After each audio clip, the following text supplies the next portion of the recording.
कोपरगाव शहरातील लक्ष्मीनगर परिसरातील पिण्याच्या पाण्याच्या टाकीमधून पाणी ओव्हरफ्लो होऊन मोठ्या प्रमाणात पाण्याची नासाडी झाल्याच्या घटनेनंतर नगरपालिकेचे पाणी पुरवठा अधिकारी यांनी याबाबत खुलासा केला आहे।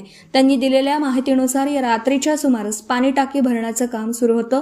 पाण्याची टाकी भरल्यानंतर कर्मचारी टाकीचा व्हॉल्व्ह बंद करण्यासाठी गेलेले असता अचानक व्हॉल्व्ह लीक झाल्यामुळे ही घटना घडली। संबंधित कर्मचाऱ्यांच्या निदर्शनास ही बाब येताच त्यांनी तात्काळ वरिष्ठांना माहिती दिली।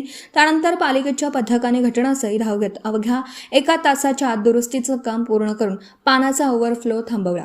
ही घटना तांत्रिक बिघाडामुळे घडली असून कोणत्याही प्रकारचा निष्काळजीपणा झालेला नसल्याचं जाधव यांनी स्पष्ट केलं। तसंच भविष्यात अशा घटना टाळण्यासाठी आवश्यक दक्षता घेतली जाणार असल्याचंही त्यांनी सांगितलं।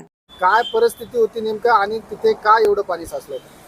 काल संध्याकाळी 7-7:30च्या सुमारास लक्ष्मीनगरची टाकी भरायला घेतलेली होती।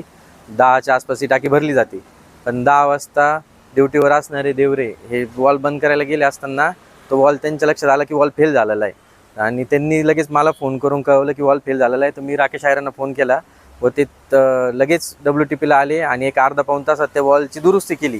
तर अर्धा-पाऊण तास तिकडं ती टाकी भरल्यानंतर त्या टाकीतून पाणी बाहेर निघायला लागलं, त्यामुळे तिथं पाणी साचलं गेलं आणि ते पाणी साचल्यामुळं ते सकाळी जे व्हिडिओ आले तेच पाणी साचलेलं होतं। पण त्या वॉलचं काम पूर्ण झालेलं आहे आणि आपण सकाळी 7 वाजता जो पाणी पुरवठा होता लक्ष्मीनगरचा तो सुरळीत चालू केला परत। शहरामधील इतर भागामध्ये देखील अशीच परिस्थिती येते आहे, त्याबद्दल तुम्ही काय?